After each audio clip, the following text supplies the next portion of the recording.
வாழ்வது ஒரு முறை, வாழ்த்தட்டும் தலைமுறை. வள்ளுவர் வாக்கு யூடியூப் சேனலின் அன்பு நெஞ்சங்கள் அனைவருக்கும் இனிய வணக்கங்கள். ஈன்ற பொழுதும் பெரிதுவக்கும் தன் மகனை சான்றோன் என கேட்ட தாய் அப்படின்னு சொல்லுவாங்க. அம்மா அப்பா எல்லாருக்கும் எதுங்க சந்தோஷம்? அவங்க பிள்ளைங்க சான்றோன் அப்படின்னு ஊர் சொல்லி கேட்கணும் அப்படிங்கிற ஒரு ஆசை, கனவு, லட்சியம் தான் இருக்கும் இல்லைங்களா? ஆனா எல்லாருக்கும் இது சாத்தியப்படுதா? பலரது வாழ்க்கையில கேள்விக்குறியாகவே மாறுது. இந்த கேள்விக்குறியை ஆச்சரியக்குறியாக மாற்றியமைக்க இயலுமா? பிறக்கின்ற ஒவ்வொரு குழந்தையும் சான்றோனாக மாற்றி அமைக்க இயலுமா? இது குறித்த தெளிவான விளக்கங்களை நமக்காகவே எடுத்துரைப்பதற்காக நம்ம அரங்கிற்கு வருகை தந்திருக்காரு பாரம்பரிய திருவள்ளுவர் குல வம்சத்தில் தோன்றிய பொக்கிஷம், ஆதிகால பரிகார செம்மல், பிரசன்ன ஜோதிட ஞானி டாக்டர் திரு சுபம் மாரிமுத்து ஐயா அவர்கள் நமக்காகவே நம்ம அரங்கிற்கு வருகை தந்திருக்காரு. வாங்க நேர்களே, ஐயாவை சந்திப்போம். வணக்கம் ஐயா. அம்மா வணக்கங்கம்மா. வணக்கங்கம்மா. அனைவருக்கும் வணக்கம். பாரம்பரிய திருவள்ளுவர் குலவம்சம் பிரசன்ன ஜோதிடர் சுப மாரிமுத்து திருப்பூர்லேருந்து இந்த பதிவு உங்களுக்காக. நம்ம சொல்லுங்கம்மா. ஐயா, பொதுவாக சொல்லுவாங்க, குழல் இனிது யாழ் இனிது என்பர் தம் மக்கள் மழலை சொல் கேளாதவர் அப்படின்னு சொல்லுவாங்க இல்லைங்களா? குழந்தை அப்படிங்கிறது ஒரு மிகப்பெரிய வரம் போன்ற ஒரு விஷயம் இல்லைங்களா? ஆனா அந்த வரம் பலருக்கும் வரமாக அமையுதா அப்படின்னா அங்கதான் ஒரு கேள்விக்குறியை எழுதுங்க ஐயா. இப்போ அம்மா டே 1 பிரெக்னன்சி கன்ஃபார்ம் ஆகுது. டே 1ல இருந்தே இந்த கரு உருவாகிற அந்த க்ஷணத்திலேருந்து என்னென்ன விஷயங்களை ஃபாலோ பண்ணிட்டே வந்தா பிறக்க போகும் அந்த குழந்தை மிகப்பெரிய ஞானியாக சாதனை படைக்கக்கூடிய வல்லமை படைத்த ஒரு பொக்கிஷமாக பிறக்கும். கண்டிப்பாங்கம்மா.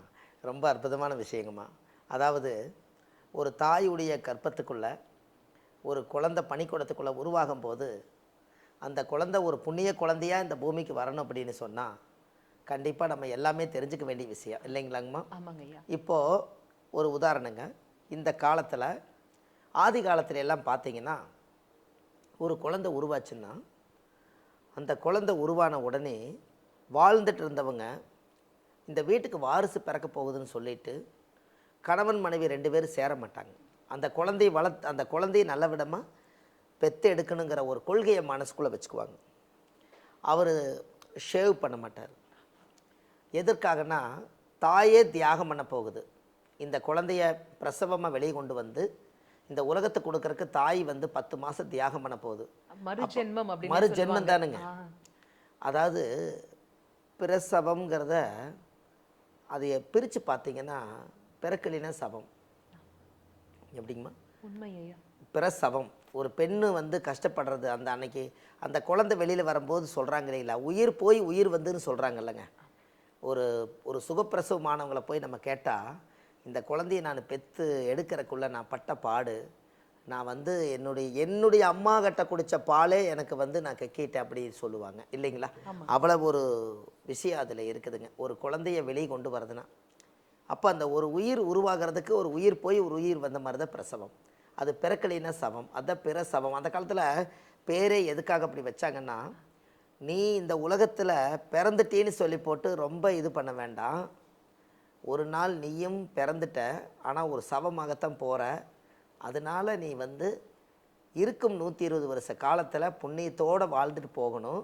அதுக்கு தாய்க்கும் பிள்ளைக்கும் சேர்ந்து வச்ச பேர் தான் பிரசவம். அருமை ஐயா, அருமை. ஆமாங்க. என்னங்க, அதனால் அது பிறக்கும் சவம். அப்போ பிரசவங்கிறத அந்த காலத்தில் தாய் துடிக்கும் போது அந்த காலத்தில் சிசரின் கிடையாது, ஸ்கேனிங் கிடையாது, மருத்துவம் வீட்டிலையே பண்ணுவாங்க.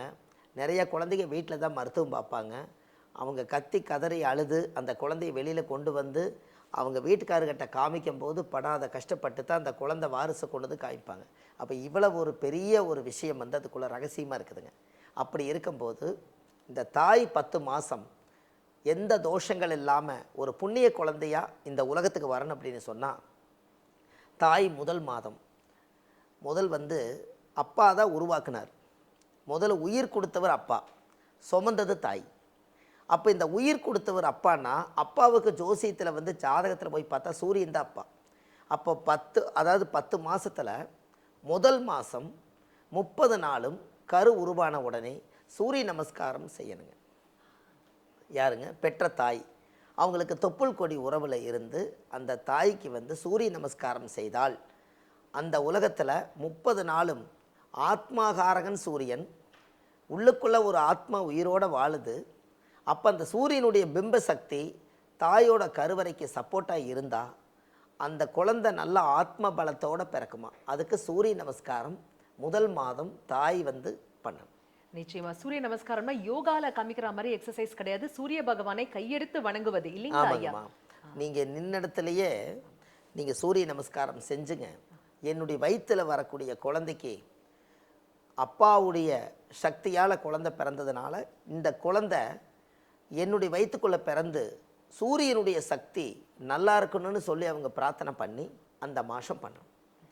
2வது மாதங்க, அந்த 2வது மாதம் வரும் இல்லைங்களா, அந்த 2வது மாதத்தில் எல்லாரும் சூரிய நமஸ்காரம் செய்திருக்காங்க.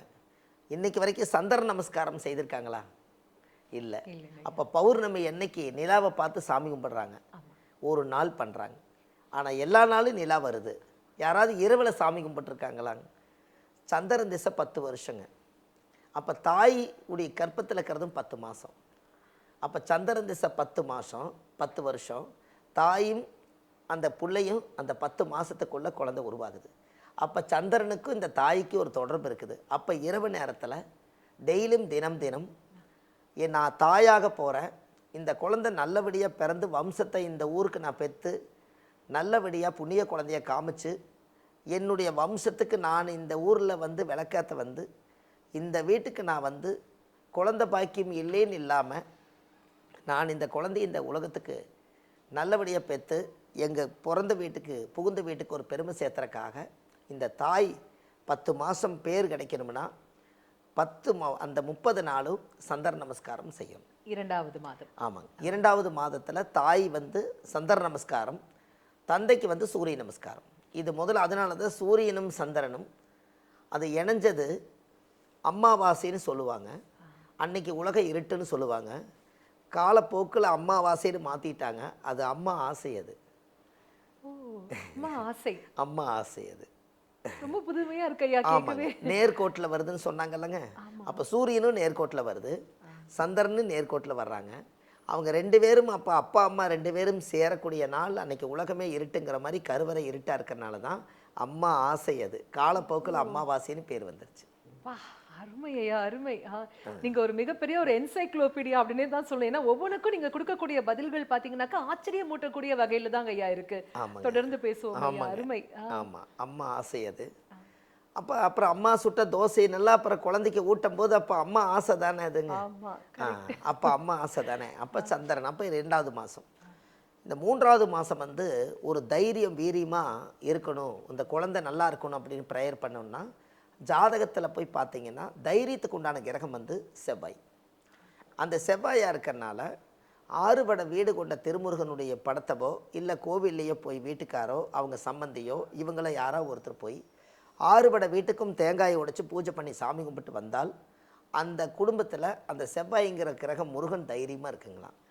அப்படி ஒரு வேளை என்னால் கோயிலுக்கு போக முடியலனாலும் 6 முகம் உள்ள கடவுளை வீட்டில் வச்சே அந்த மாதம் அதுக்கு டெய்லி ஒரு விளக்கு போட்டு 6 விளக்கு தீபம் போட்டு அந்த 3வது மாதம் சாமி கும்பிட்டால் வயிற்றில் வளரக்கூடிய குழந்தைக்கு பயம் எதுவும் இல்லாமல் தைரியமான குழந்தைய இந்த உலகத்துக்கு வருங்களா. அருமை ஐயா. அது 3வது மாதம். அடுத்தது 4வது மாதம். இந்த 4ஆம் இடம் என்பது தாய், தாய் ஸ்தானம். காலச்சக்கரத்துக்கு மேசத்துக்கு 4ஆம் இடம் தான் சந்திரன். இந்த 4க்கு உடையவர் சந்திரன் வந்து உச்சமாக இருக்கிறனால ஒரு ஜாதகத்தில் ரிஷபராசியில் தான் சந்திரன் உச்சமாக இருப்பார். அந்த 4வது மாதத்தில் மட்டும் பசுமாடை வீட்டுக்கு கூட்டிகிட்டு வந்து அந்த பசுமாட்டுக்கு வந்து 4 பாதத்துக்கு கழுவி விட்டு பொட்டு சந்தனம் வச்சு பூஜை பண்ணி அந்த பசுமாடுக்கு ஒரு 19 முறை கர்ப்பிணி பெண்ணை சுற்றி என்னுடைய வயிற்றில் வளரக்கூடிய குழந்தை நல்லபடியாக பிறந்து அந்த குழந்தைக்கு என்னுடைய உடலில் இருந்து பால் சுரக்கக்கூடிய சக்தி இல்லாமல் போயிடக்கூடாதுங்கிறதுக்காக பால் சக்தி உள்ள பசுமாடவே அட்வான்ஸாக அவங்க பாத பூஜை பண்ணி சாமி கும்பிட்டால் அந்த தாய்க்கு என்னைக்கும் பிறக்கும் குழந்தைக்கு தாய்ப்பால் நிறைஞ்சிருக்குங்களா. அருமை. ஆனால் இதெல்லாம் பண்ணும்போது ஒரு விஷயம் பார்த்துக்கணும். ஏன்னா வந்து மாட்டுக்காரங்க கூட இருக்கிற மாதிரி பார்த்துக்கோங்க, கொஞ்சம் ஜாக்கிரதையாகவும் பண்ணணும் இல்லைங்களா ஐயா? அது ஒன்று. ஏன்னா கர்ப்பிணியாக இருக்காங்க ஒன்று. இதில் இன்னொரு விஷயம் பாருங்கள், இந்த 4வது மாதத்தில் ஏன் நம்ம இந்த பசுமாடை உள்ளே கொண்டு வந்து ஆதிகால பரிகாரத்தில் வச்சோம்னா 4ஆம் அதிபதி வந்து சந்திரன், அது ரிஷப ராசியில் உச்சமாக இருக்கனா ரிஷபம் தான் மாடு, அதனால பசுமாட்டை இங்கே உள்ளே கொண்டு வரணும். அப்பா அருமை ஐயா. அதனால பசுமாடை 19 முறை நீங்கள் சாதாரணமாக ஏன் 19ங்க அது? அதை 9 1 கூட்டினீங்கன்னா எவ்வளோங்க? 10. அதனால தான் தாய் 10 மாதத்துக்கு சந்திரனுடைய ஆதிக்கமாக வருது. என்னங்கம்மா?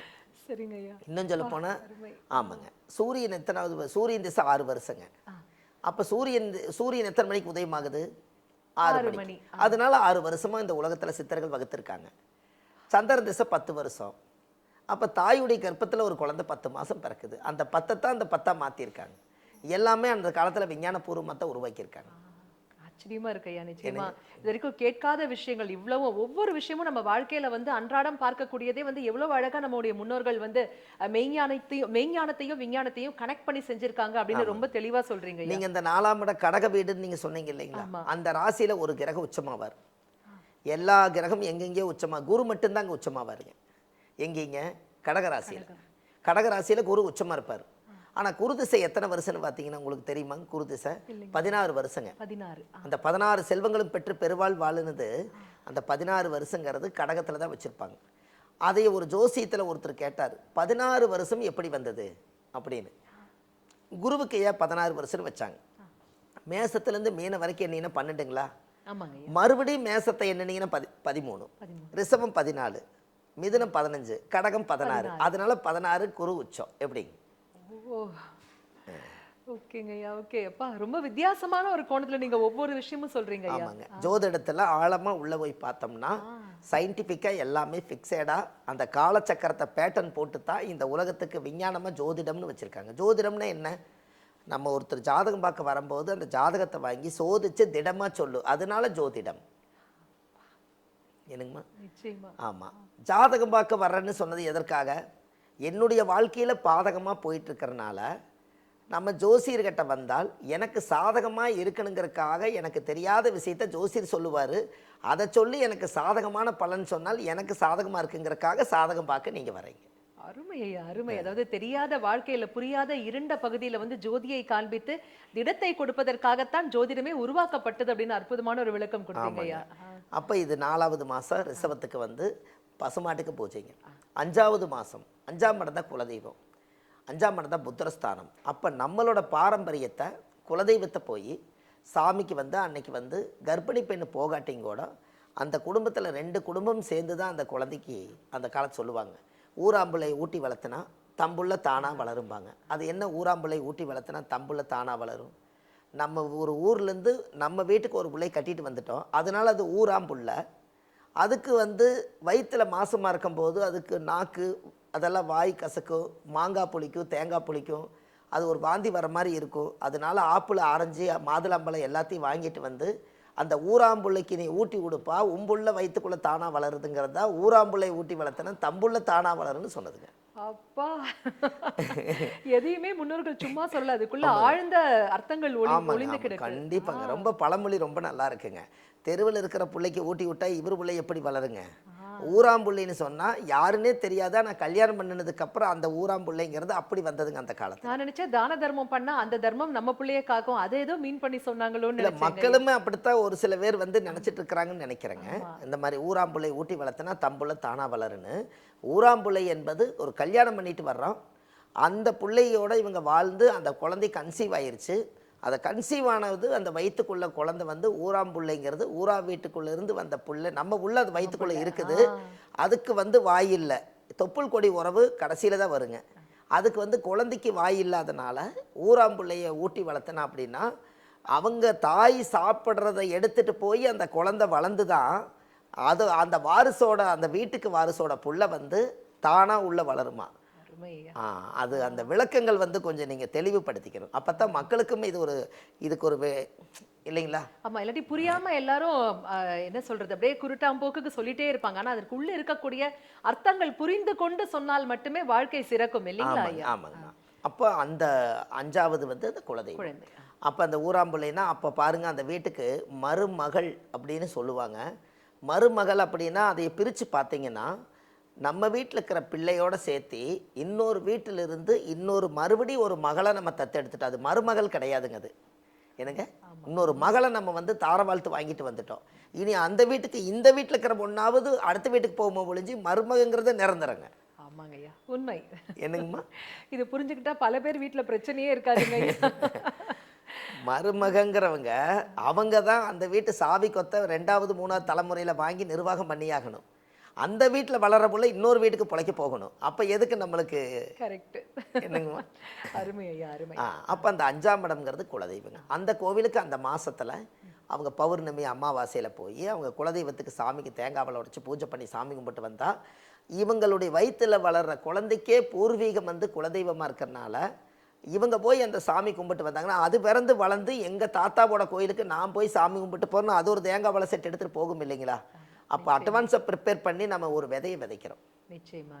அப்போ 6வது மாதங்க, 6வது மாதம் கர்ப்பிணி பெண்ணாக இருக்கிறவங்க 6ஆம் இடம் என்பது சண்டை வழக்கு நோய் கடன் எதிரி, இந்த 6ஆம் பாவங்கிறது. அப்போ இந்த இடத்துல 6ஆம் பாவம் இருந்துச்சுன்னா இந்த இடத்துல என்ன அப்படின்னு கேட்டிங்கன்னா கந்தசஷ்டி கவசம் புக்கு, கந்தசஷ்டி 3வது மாதத்துலேயே கந்தசஷ்டி கவசம் படிக்கலாம். அங்கே செவ்வாய் முருகராக வர்றாரு. இதுலேயும் வந்து 6 பட வீடு கொண்ட முருகனுடைய படத்தை வச்சு கந்தசஷ்டி கவசத்தை ஒரு தினமும் அந்த 6வது மாதத்தில் 30 நாளும் படித்து முருகனுக்கு ஒரு நைவேத்தியம் பண்ணி அவங்க வணங்கினாங்கன்னா அந்த குழந்தைக்கு அடுத்தவங்களுடைய கடன் வளர்ச்சி இல்லாமல் நோய் நொடி இல்லாமல் ஆரோக்கியமான குழந்தையா இருக்குங்க. ஏன் குறிப்பாக கந்த சஷ்டி கவசம் படிக்கணும்னு சொல்றீங்க ஐயா? ஆமாம், இந்த கந்த சஷ்டி கவசத்தில் என்னன்னாங்க ஐயா, இந்த உலகத்தில் இருக்கக்கூடிய அத்தனை மூல மந்திரத்தையும் கந்த புராணம் மாதிரி எழுதிங்க அவங்க யாராவது ஒருத்தருக்கு பாட்டாக பாடி உலகத்தில் வச்சுட்டு போயிட்டோம்னா ஒரு சிறப்பாக இருக்குங்கிறதுக்காக காயத்ரி மந்திரத்தை கண்டுபிடிச்சது விஸ்வாமுத்திரங்க. காயத்ரி மண்டபம் இருக்கு இல்லைங்களா, அந்த காயத்ரி அந்த அந்த அதனுடைய மந்திரங்கள் வந்துங்க விஸ்வாமுத்திரகிட்ட போய்த்து அது வந்துச்சு. அது காயம் அப்படிங்கிறது காயத்தை திரியாக்கி காயத்திரின்னு பேர் வந்ததுங்க. நம்மளுடைய உள்ள இருக்கக்கூடிய காயங்கள் அத்தனையுமே காயத்தை எல்லாம் திரியா மாற்றி காயத்திரி மந்திரம்னு சொல்லி விஸ்வாமுத்திரருடைய அரங்கேற்றம் பண்ணித்தான் இந்த உலகத்துக்கு அரங்கேற்றச்சுன்னு ஒரு ஓலைச்சுவடி வரலாறு இருக்குதுங்க. அதாவது மகா மந்திரம் அப்படின்னு சொல்றாங்க. மகா மந்திரங்க. அப்போ விஸ்வாமுத்திரர் வந்து ராஜரிஷியாக இருந்திருக்காரு. அப்போ இப்போ மூல குருவாக இருந்திருக்காரு. அவங்கெல்லாம் வந்து அதை எடுத்து பாராயணம் பண்ணி பார்த்துருக்காங்க. அப்போ காயத்ரி மந்திரத்தை 5 லட்சம் முறை தண்ணியில் நின்று தவம் செய்த 5 லட்சம் முறை யார் ஒருவர் சொல்கிறாங்களோ அவங்களுடைய கண்ணுக்கு வந்து பகல் இரவாக தெரியுங்களா, இரவு பகலாக தெரியுமா? அப்படின்னா அத்தனை பவரும் உள்ளே இறக்கிட்டாங்கன்னா அவங்களுக்கு இரவு பகலே இல்லைங்களா. அதனால் பகலில் பார்த்தா இரவாக தெரியுமா, இரவு பார்த்தா பகலாக தெரியுமா. அப்போ 5 லட்சம் பாராயணம் பண்ணணும் இல்லைங்களா. அந்த அளவுக்கு அவங்க கடவுளை போய் அவங்க நேசிக்கணுமே. அதுவும் முழு மனம் லைட்டு செய்யணும். அதுதான் ரொம்ப முக்கியமான ஒரு விஷயம். தண்ணிக்குள்ளே நின்று 5 லட்சம் முறை பாராயணம் பண்ண சொல்கிறாங்க. ஏன் தண்ணிக்குள்ளே நிற்க சொல்கிறாங்க? கங்காதேவி சாட்சியை அந்த பிரபஞ்சத்துக்கு நான் இந்த மந்திரத்தை செபிச்சால் இந்த 5 லட்சம் முறை பாராயணம் பண்ணுக்குண்டான பலன் நீங்கள் எப்படி கொடுப்பீங்கன்னு பார்த்தா அவங்களுக்கு மட்டும் தெரியுமா கடவுள் இரவும் பகலும் இருக்கிறத மாற்றி காமிப்பாருங்களா. அப்போ அவ்வளவு அப்போ அந்த காலத்தில் மூல மந்திர சக்திகள் எல்லாம் இருந்திருக்குது இல்லைங்களா. அப்போ அந்த 6வது மாதத்தில் இந்த மாதிரி பண்ணுறதுனால கந்த சஷ்டி கவசத்தை வந்து அந்த கந்தகுரு கவசம்ங்கிறது வந்து நம்ம சேலம் பக்கத்தில் இருக்குதுங்க. அதை வந்து அரங்கேற்றம் பண்ணுறது சென்னிமலையில் 1500 படிக்கட்டு இருக்குதுங்க. பசுமா 2 எருது காளைகள் மாடு வந்து படி மேலேயே ஒரு காலத்தில் ஒருத்தர் ஓட்டி மேலே போய் சாமி நின்று பூஜை பண்ணிட்டு வந்த இடம்ங்கிறது சென்னிமலையில் தான் வந்து இந்த கந்த சஷ்டி கவசத்தை அரங்கேற்றம் செய்தாங்க. அதனால் இன்றைக்கி சென்னிமலையில் மேலே கோபுரத்துக்கு மேலே கருடன் பறக்காது, காகம் பறக்காது.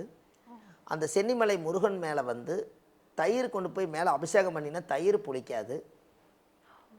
பின்னாக்கு சித்தர்னு பேருங்க. பொய் சொன்னதுனால புண்ணாக்கு பின்னாக்காக மாறிடுச்சு.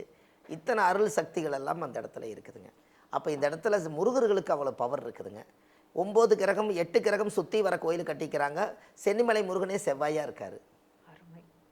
வேலுண்டு வினையில்லை, மயிலுண்டு பயமில்லை, கந்தனுண்டு கவலை இல்லை அப்படின்னு சொல்லுவாங்க. அருமை. அப்போ இப்படியெல்லாம் இந்த 6வது மாதத்தில் இருக்கிறனால முருகரை பாராயணம் பண்ணினால் நம்மளுக்கு வந்து ஒரு பெரிய ஒரு பவர் சக்தி கூடுங்க. ஒரு கவசம் மாதிரி இருக்கு.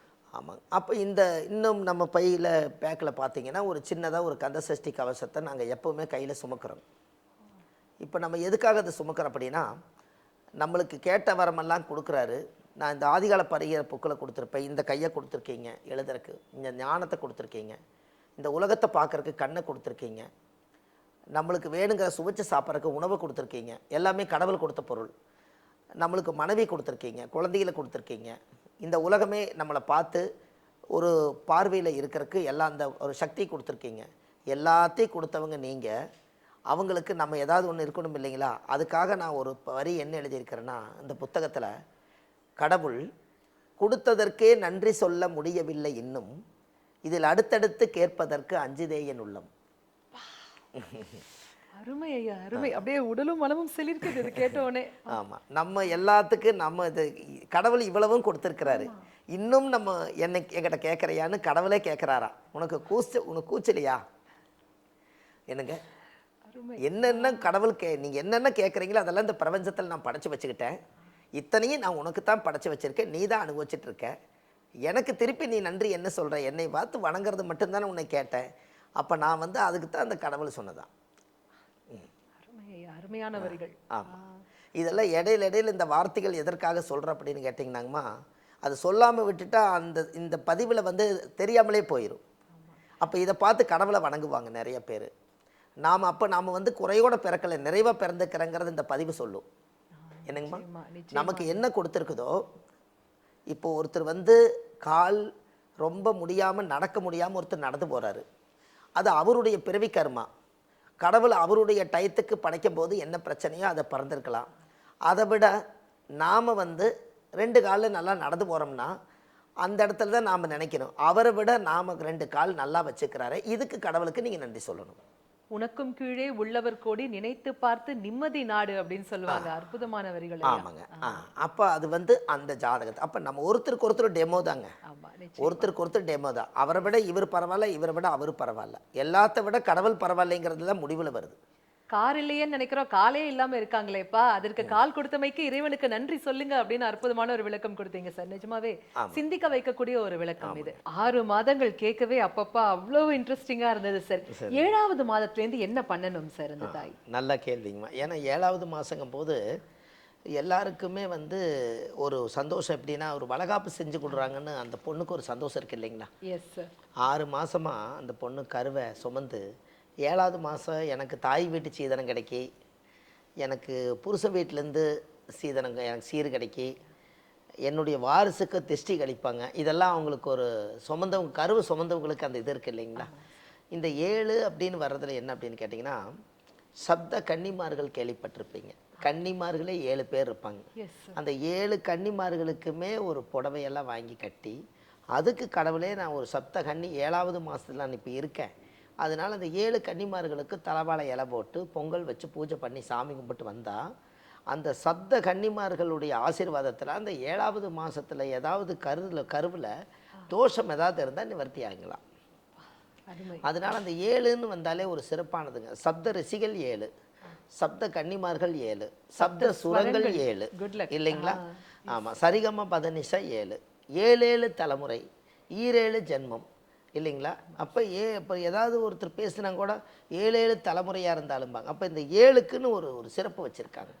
அப்போ இந்த 7வது மாதத்தில் அந்த குழந்தைக்கு எதற்காக வளகாப்பு செய்கிறது அப்படின்னு கேட்டிங்கன்னா, அன்னைக்கு வந்து இந்த தாய்க்கு வந்து அந்த ஊர் அறிய தகப்பனை அறிமுகப்படுத்துறதுக்காக அந்த குழந்தைக்கு நடக்கிற சீரது.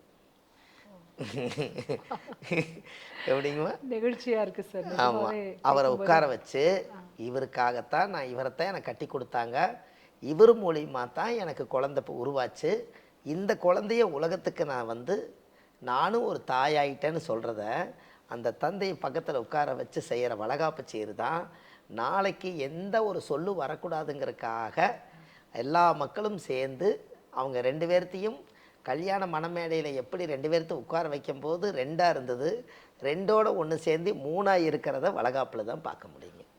அருமை, அருமை சார். முன்னோர்கள் வந்து ஒவ்வொரு விஷயமும் எவ்வளவு பொருள் தெரிந்து அறிந்து புரிந்து செஞ்சிருக்காங்க இல்லைங்களா? ஆமாம். அதனால அந்த 7வது மாதத்தில் அந்த 7 தலைமுறைனா வானவில் பார்த்தீங்கன்னா 7ஆக இருக்குது இல்லைங்களா? வானவில் 7ஆக இருக்குது. அதில் தான் அந்த கலர் சூஸ் பண்ணி அந்த காலத்தில் பஞ்சவர்ண கலரை வந்து சப்த கலராக மாற்றினது. அதனால தான் 7 லோகம்னு சொன்னாங்க, 7 வானம்னு சொன்னாங்க. அதனால் வானவில் 7ன்னு வச்சாங்க.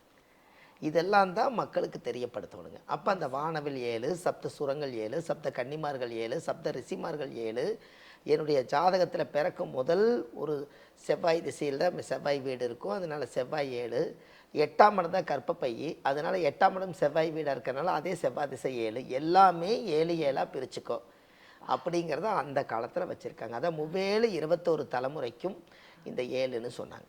அப்போ இந்த 7வது மாதத்தில் வந்து ஒரு பெண் வந்து வளகாப்பு செஞ்சு அதுக்கப்புறம் அந்த ஆசீர்வாதம் வாங்கியாச்சுன்னு சொன்னால் அதுக்கப்புறம் குழந்தை வெளியில் வர்றதுக்கு இன்னொரு 90 நாளுக்குள்ளே எப்போ வேணாலும் பிறக்கும்னு சொல்லிட்டு 7லேயே வளகாப்பு செஞ்சாங்க எஸ் சார். இல்லைங்களாம்மா.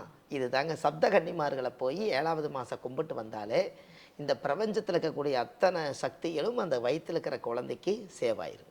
Okay sir. அடுத்ததாக 8 8ஆம் எட்டுங்க. மாதம். இந்த 8வது மாதத்தில் என்ன ஒரு பெரிய யோகம்னு கேட்டிங்கன்னா, இந்த ஜாதகத்தில் 8 அப்படிங்கிறது ஒரு மனிதருக்கு ஆயுள் ஸ்தானமுங்க. ஒரு ஜாதகத்தில் பிறக்கும் குழந்தைக்கு ஆயுளோட பிறக்கணும் இல்லையா? அதனால் சாகாத வரம் பெற்றவர் சபரிமலை ஐயப்பன். சந்தனத்தை வந்து அந்த கோவிலில் சந்தனம் கொடுப்பாங்க.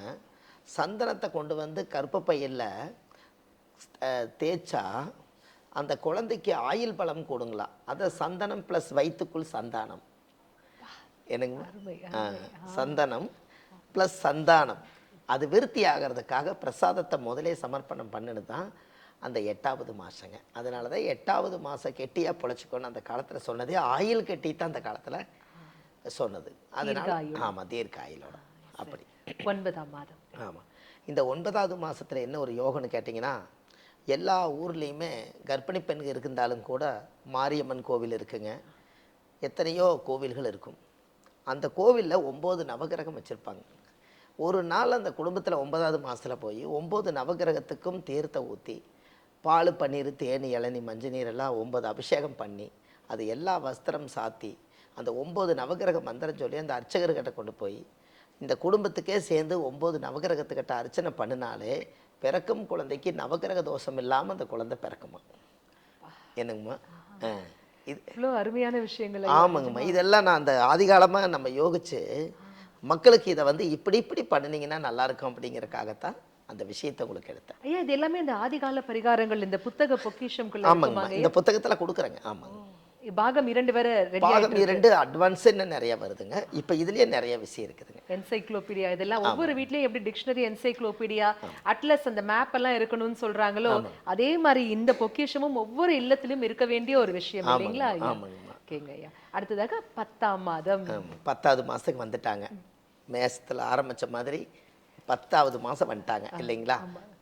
அதாவது 1வது மாதத்துலேருந்து 10வது மாதம் கரு உருவானதுலேருந்து இந்த குழந்தை வந்து இந்த உலகத்துக்கு வெளியில் வர்றதுக்கு தயாராகிருச்சு இல்லைங்களா?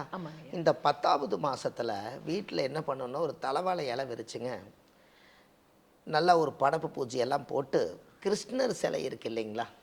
அந்த கிருஷ்ணர் சிலையை எப்படி கொழுவுக்கு நம்ம வைக்கிறோமோ அது மாதிரி வச்சு என் வயிற்றுக்குள்ளே வளர்கிற குழந்தையும் கிருஷ்ணர் தான், இங்கேயும் கிருஷ்ணர் தான் அப்படின்னு சொல்லி 10வது அவதாரம் தான் தசாவதாரம்ங்க. கிருஷ்ணராக தான் வந்தார். அதனால் கிருஷ்ணரை வந்து 10வது மாதத்தில் வெண்ணையும் நெய்யும் வச்சு படைச்சு அந்த 10வது மாதத்தில் விளக்கேற்றி பூஜை பண்ணுனா பிறக்கும் குழந்தை கிருஷ்ணராகவே பிறக்குமா. எப்படிங்க? ஏன் ஐயா குறிப்பா கிருஷ்ணர் வைக்கிறாங்க? இப்ப பெண் குழந்தை சார்பாக வேற ஏதாவது ஒரு பெண் தெய்வத்தை இது கூட வைக்கலாம் இல்லைங்களா? ஆமாங்க. அதாவது கிருஷ்ணர் எப்படின்னு கேட்டீங்கன்னா குழந்தை வரம் வாங்கினவர் அவர் தாங்க. அதனால தான் குருவாயூர் தண்ணி லெவல் தவழ்கின்றவன்னு பாட்டு வருங்க. அதனால என்ன அப்படின்னு கேட்டீங்கன்னா அங்கே ஒரு வார்த்தையை நீங்கள் எடுக்கணும். குருவாயூர் தண்ணி லெவல் தவழ்கின்றவன் எடுக்கும்போது அப்போ நம்ம வயிற்றுக்குள்ள பனிக்கூடத்துக்குள்ள தவழ்கின்றவன் கிருஷ்ணர் தானே. குருவாயூரப்பன். ஆமாங்க. நம்ம பனிக்கூடத்துக்குள்ள தவழ்கிறதும் கிருஷ்ணர் தானே. பெண்ணோட வயிற்றுக்குள்ள பனிக்கூடத்துக்குள்ளேயும் குழந்தை இருக்குது இல்லைங்களா? இப்போ நீங்கள் பார்த்தீங்கன்னா அந்த கர்ப்பப்பை பார்த்தீங்கன்னா அந்த ஓம்னு ஒன்று போடுறீங்க இல்லைங்களா? அது மாதிரி இருக்கிறதுல தான் அந்த குழந்தை வந்து கர்ப்பத்தில் உருவாகிருக்கும். இந்த ஆஸ்பத்திரியிலெல்லாம் போய் பார்த்தீங்கன்னா அந்த குழந்தையோட வடிவமைப்பு அப்படி ஓம் மாதிரி காமிப்பாங்க. அது வேறு ஒன்றும் இல்லைங்க. நம்ம காது எப்படி இருக்குதோ அப்படித்தான் வயிற்றுக்குள்ள இருக்கிற குழந்தையும் அதுக்குள்ளே தூங்கி வளைஞ்சு படுத்திருக்கும். அதனால தான் காது ஓம்னு இருக்குது. அதனால தான் ஓம்ங்கிற இடத்துல இம்முக்கு காது குத்துனாங்க அன்னைக்கு. அருமை ஐயா. இங்கிருந்து நீங்க சுழிச்சிங்கன்னா எடுத்து இப்படி வடிவம் வந்து இங்க வந்து நிக்குது இல்லைங்களா? அப்ப காது வந்து ஓம் சைஸ்ல தான் இருக்குது. அந்த இடத்துல இம்மு வரைக்கும் வந்துருச்சுங்க. அந்த இடத்துல புள்ளி வைக்கிறது யாரு? அதுக்கு தான் காதணி விழா. யார் சொல்லி நான் கேட்டதே இல்லை. ஆச்சரியமா இருக்கு ஐயா. அதனாலதான் அந்த ஓம்னு வந்துச்சுங்க. அதே மாதிரி தான் வயிற்றுக்குள்ளே பாருங்க காது எப்படி இருக்குதோ அதே மாதிரி கர்ப்பப்பையிலையும் குழந்தையும் காதில் அந்த காதில் இருக்கிற மாதிரி தான் அந்த குழந்தை படுத்திருக்கும். ஸ்ட்ரெயிட்டாக உள்ளே உட்காந்துருக்காது, நீட்டி படுத்திருக்காது, எதுவும் இருக்காது. அப்படியே அந்த வடிவம் வந்து பார்த்தீங்கன்னா அப்படித்தான் இருக்கு. எல்லாமே நம்ம உடம்புல இருக்கக்கூடிய அங்க லட்சணத்தில் இருந்து தான் குழந்தைகள் வந்து உருவாகுது. திரும்பி அதை வெளியெடுத்து பார்க்கும்போது அதே அங்க லட்சணத்தோடு பிறக்கும்போது ஒவ்வொரு பிம்ப சக்தியும் கடவுள் அப்படி கொடுத்துருக்காரு பாருங்களேன். இப்படியெல்லாம் வந்து ஒரு 10 மாதம் அர்த்தத்தோடு இந்த வார்த்தைகளை எல்லாம் தெரிஞ்சு இந்த உலகத்துக்கு கொடுக்கறதுல ஒரு பெரிய அற்புதம் என்னென்னு கேட்டிங்கன்னா, இனிமேல் பிறக்கும் குழந்தைகளுக்கு இப்படி ஒரு தாய் இருந்து 10 மாதம் தவம் இருந்தன்னு சொல்கிறதுக்கு பதிலாக இந்த ஆதிகால பரிகாரத்தை எடுத்து ஒவ்வொரு மாதத்துலேயும் நம்ம என்னென்ன சொல்லிக்கிறோமோ அதன்படி செஞ்சாங்கன்னா அந்த குழந்தை இந்த உலகத்துக்கு பிறந்து நாட்டுக்கும் நல்லது செய்யும், வீட்டுக்கும் நல்லது செய்யும். நாளைக்கு இந்த காரியத்தை யார் எடுத்து செஞ்சாலும் அந்த குழந்தை பிறக்கும்போது அறிவோடு பிறந்தால் வீட்டுக்கு ஒரு விஞ்ஞானி கண்டிப்பாக பிறக்கும்னு சொல்லுதுங்க. அருமை ஐயா. உன்னை போல் யார் என்று இந்த உலகமே புகழ வேண்டும் அப்படின்னு தான் ஒவ்வொரு பெற்றோரும் ஆசைப்படுவாங்க இல்லைங்களா? எல்லாரும் பொதுவா சொல்லுவாங்க, வயிற்றுல குழந்தை இருக்கும்போது நல்லதை சொல்லு, நல்லதை செய்யு, நல்லதையே கேளு அப்படிம்பாங்க. ஆனா எதை கேட்கணும், எது நல்லது அப்படிங்கறதுல மிகப்பெரிய ஒரு கேள்விக்குறி இருந்தது ஐயா. அந்த கேள்விக்குறியை ஆச்சரியக்குறியாக மாற்றி அமைக்கக்கூடிய அற்புதமான வல்லமை படைத்த விளக்கங்கள் நீங்க எங்களுக்காகவே பகிர்ந்துட்டீங்க. கொடான கோடி அன்பு நெஞ்சங்கள் அனைவர் சார்பாகவும் மனமார்ந்த நன்றிகள் ஐயா. ரொம்ப சந்தோஷமா இந்த பதிவை கேட்டு எல்லா தாய்மார்களும் பிறக்கும் குழந்தை பாவங்களை எல்லாம் வயிற்றுக்குள்ளேயே போக்கடிச்சு பிறக்கும் குழந்தை புண்ணிய குழந்தையாக பிறக்க வேண்டும் என்று சொல்லி இதை ஆத்மாத்மா கடவுளை நம்பி செய்யுங்க. பிறக்கும் குழந்தை உங்களுக்கு வீட்டில் ஒரு விஞ்ஞானியாக பிறக்கும் என்று சொல்லி பாரம்பரிய திருவள்ளுவர் குலத்தில் பிறந்து அடியன் சுப மாரிமுத்து மனதார சொல்லியிருக்கேன். வாழ்வது ஒரு முறை, வாழ்த்தட்டும் தலைமுறை. நன்றி, வணக்கம். நம்முடைய சுப மாரிமுத்து ஐயா அவர்களின் 30 ஆண்டுகால ஜோதிட ஆராய்ச்சியின் விளைவாக பெற்ற பிள்ளையான இந்த ஆதிகால பரிகாரங்கள், அதுவும் 1736 பரிகாரங்கள் அடங்கிய இந்த ஆன்மீக புத்தகம் உங்க வீட்டில் இருந்தாலே உங்களுக்கு நல்லது பண்ணுங்க. இந்த புத்தகம் உங்களுக்கு வேணும்னா நேரடியாகவோ இல்லை ஆன்லைன் வாயிலாகவோ நீங்கள் வாங்கலாம். நேரடியாக நீங்கள் வாங்கணும்னா திருப்பூர்லேயோ இல்லை சென்னை வடபழனி ஆஃபீஸ்க்கோ வந்து வாங்கலாம். இந்த புத்தகம் உங்கள் வீட்டுக்கே கொரியர் மூலமாக அனுப்பப்படுங்க. வாழ்த்துக்கள். நன்றி.